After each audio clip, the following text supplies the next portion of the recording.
Olá, tudo bem? Eu espero que sim. Vestimentas todo mundo já sabe que serve para cobrir o corpo e assim impedir que as partes íntimas sejam expostas, mas também está relacionada à proteção, uma vez que impedem ou dificultam a invasão dos micro-organismos que são prejudiciais à saúde. Podemos afirmar que vestimentas são necessárias e até essenciais para o bem-estar do ser humano, não é verdade? Agora, iremos refletir aqui acerca das vestes mais importantes, as vestes que Deus proveu para o homem em seu desamparo causado pelo pecado. Falaremos sobre as vestes que necessitamos verdadeiramente. Você sabia que através das vestes de Jesus que o ser humano tem entrada no céu ou na eternidade? Entende que precisa trocar suas vestimentas sujas pelas vestiduras brancas do Senhor Jesus para que tenha realmente entrada na Canaã celestial? Em Apocalipse capítulo 3, verso 18, está escrito que eu e você necessitamos fazer uso de alguns elementos para sairmos da condição de miserável, pobre e nu. E dentre esses elementos, Jesus cita as vestiduras brancas. O próprio Jesus afirma que estamos nus e que a solução é vestir-nos das tais vestiduras.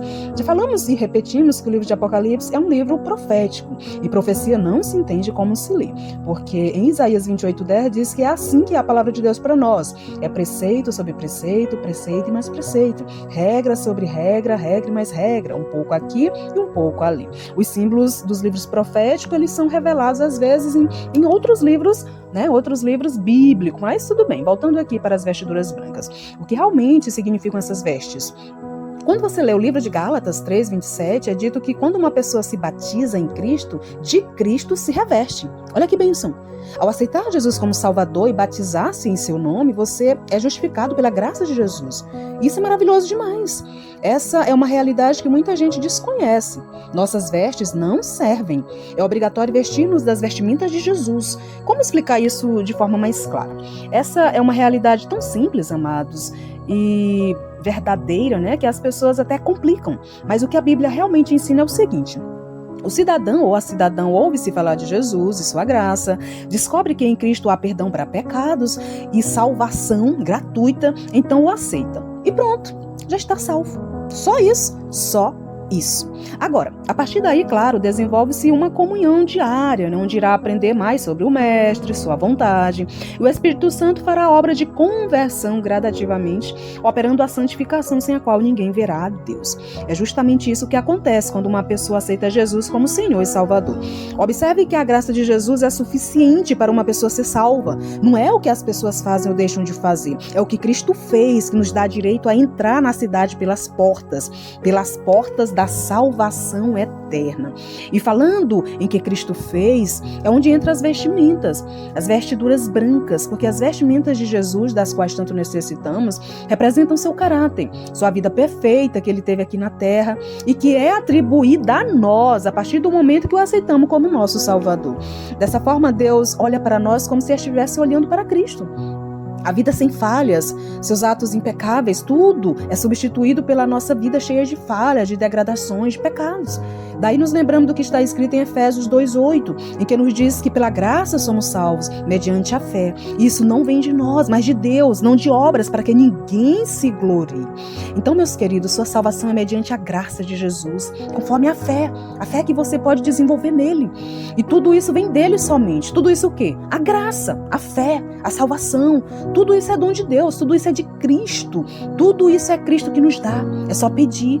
Peça fé a Ele para crer em suas promessas e obtê-las em sua vida. Você entende o quanto isso é grandioso? Em Romanos capítulo 5:1 diz-nos que ao sermos justificados mediante a fé, temos paz em Deus por meio de Jesus Cristo. Como ter paz num mundo tão conturbado como esse? Apenas por meio de Jesus Cristo. Por quê? Porque em Jesus há sentido para a nossa vida, amados. Em Cristo sabemos de onde vimos e para onde vamos. Em Cristo entendemos o conflito no meio do qual estamos inseridos. Entendemos que esse mundo não é normal e que tudo isso terá um desfecho.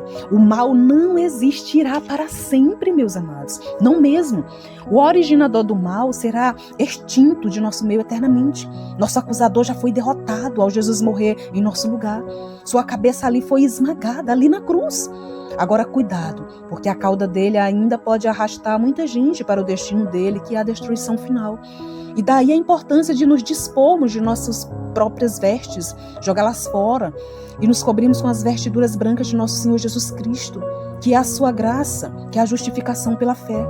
Nossas vestes representam talvez nossas boas atitudes, boas ações, serviços prestados ao próximo, talvez acreditando que servem para nos dar direito à salvação.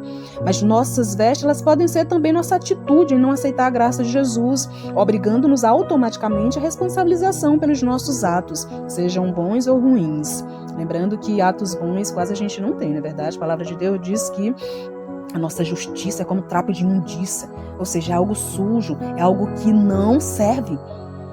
Mas a Bíblia diz também que o salário do pecado é a morte, mas temos o dom gratuito da salvação em Cristo Jesus. Então, se somos pecadores e rejeitamos a bênção, o preço que Jesus pagou pelos nossos pecados, então o resultado é morte, e morte eterna. Não é mais nada, não há mais nada o que fazer. Tudo já foi feito. Deus deu tudo o que tinha, o que mais de precioso existia no céu, que é seu Filho amado.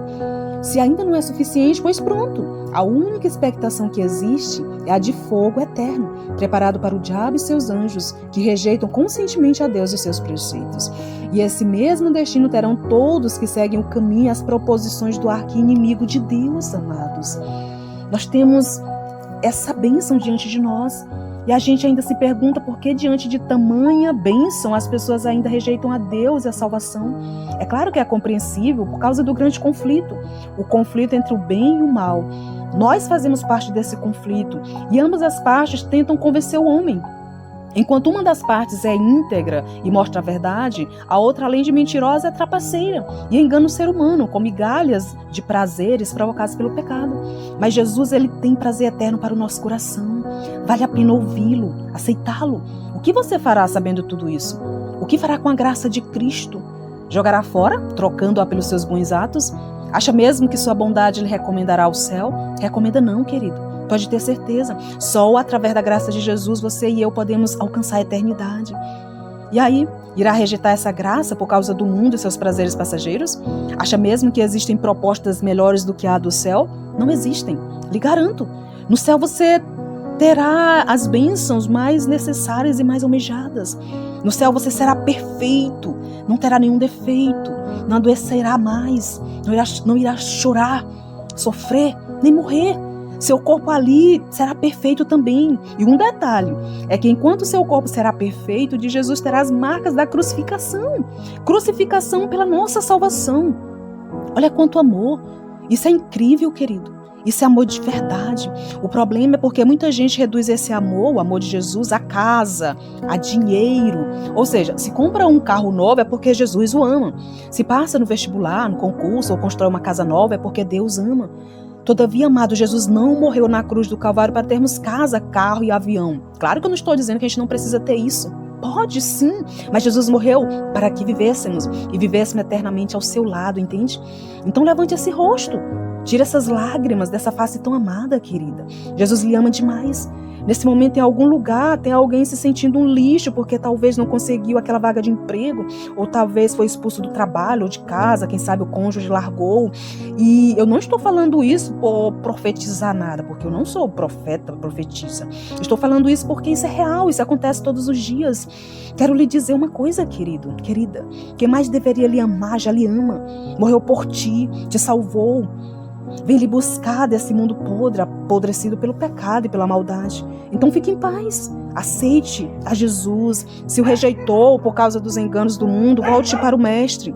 Por que rejeitar tamanha salvação? Foi longe demais? Não, ainda dá tempo de voltar. A porta da graça ainda está aberta. Volte-se para Jesus, entregue-se a Ele. Ele irá lhe restaurar em todos os âmbitos da vida. Não endureça mais o coração, querido. Seu Mestre lhe chama, Ele lhe ama. E detalhe, vista-se das vestiduras de Cristo para que não seja manifesta suas vergonhas. As vestiduras de Cristo são os seus atos de justiça que são atribuídos a você quando o aceita como seu Senhor e Salvador. Veja o que Jesus nos diz em Apocalipse capítulo 3, verso 5.